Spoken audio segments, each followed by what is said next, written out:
Sveiki! Šīs nedēļas Strasbūras sesija darba kārtība ir ļoti piepildīta ar jautājumiem par visdažādākajām tēmām. Sākot no dzīvnieku aizsardzības, metalurģijas un auditoru ziņojumiem, līdz pat Eiropas Savienības budžetam un jauniešu radikalizācijai un jauno digitālo tehnoloģiju lomai tajā. Sniegšu ieskatu par dažām, manuprāt, galvenajām tēmām, ko mēs apskatīsim šonedēļ šeit Strasbūrā plenārsēdē. Pirmkārt, mēs ejam uz priekšu ar Ukrainas aizdevumu sadarbības mehānismu. Es jau par to jums stāstīju pagājušajā nedēļā. Tas ir tiesisks ietvers, kas Eiropas Savienībai un mūsu G7 partneriem sniedz iespēju Ukrainai nodrošināt aizdevumus kopumā līdz pat 50 miljardiem eiro. No šiem 50 miljardiem eiro 35 miljardi apņemās Eiropas Savienība nodrošināt šo aizdevumu. Īpašais šajā mehānismā ir tas, ka mēs izmantojam peļņu, kas gūta no Krievijas centrālās bankas aktīviem, kas Krievijai piebēroto sankciju rezultātā ir iesaldēti. Vienkāršiem vārdiem sakot, mēs liekam Krievijai maksāt par tās nodarīto postažu Ukrainā. Un ir būtiski uzsvērt, ka ar Eiropas nodokļu maksātājiem tas nemaksā ne centa. Vienlaikus runa nav tikai par naudu, bet arī par Ukrainas noturības atbalstīšanu. Tuvojoties ziemai un Krievijas agresijas karam turpinoties, sloks Ukrainas ekonomikai ir milzīgs. Ja Krievija tērē 7 līdz 8% saviem militārajām vajadzībām, tad Ukraina līdz pat 25%. Un vēl pa virsu ņemsim vērā to, ka 40% ekonomikas ir sagrauta Ukrainā. Un ar šo aizdevumu nodrošinot attiecīgi Ukrainai makrofinanciālo atbalstu. Mēs sniegsim Ukrainai nepieciešamos instrumentus, lai palīdzētu Ukrainas iestādēm un arī infrastruktūrai, tā teikt, noturēt galvu virs ūdens. Latvija ir viena no lielākajiem Ukrainas atbalstītājām. Mēs zinām, ko nozīmē stāties pretī agresīvam, uz iznīcību vērstam kaimiņam. Un tāpēc apzināmies, ka Ukrainai šī cīņa ir jāuzvar.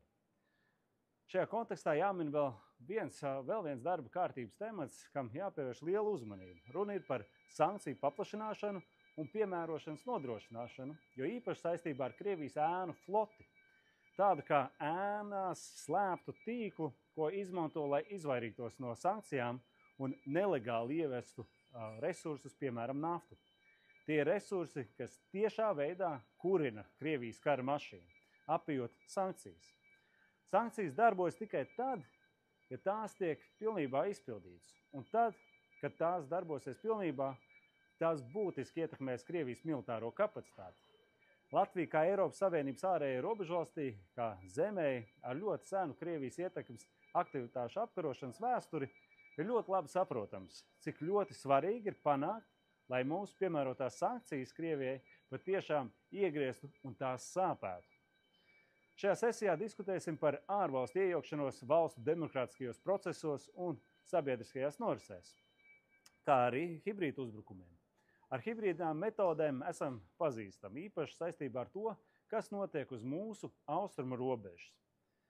Krievijas sabiedrotā Baltkrievija izmanto migrantus kā hibrīdu kara ieroci, lai tā destabilizētu Eiropas Savienību un tās dalībvalstis.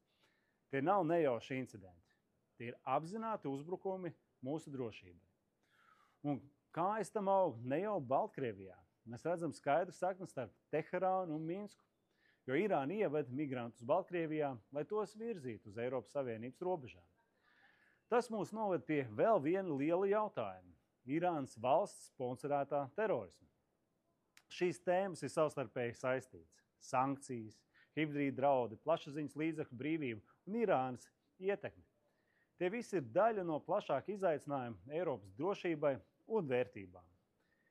Irānas destabilizējošā ietekme, un Latvijai un visai Eiropas Savienībai šāda veida hibrīdu karš, to starp terorismu, prasa vienotu un izlēmīgu reakciju. Tāpēc šonedēļ, ejot uz debatēm, īpaši pievērsīšos šiem jautājumiem. Tas nav tikai akadēmiskas, tehniskas un no realitātes atrautas diskusijas. Šo diskusiju veidā top un tiek veidota Latvijas, Eiropas un mūsu kopējā nākotne un tās drošība. Tad jau arī ziņošu pēc sesijas par panākumiem, par izdiskutēto un galvenais jau arī par Eiropas parlamentā nobalsoto. Uz saziņu!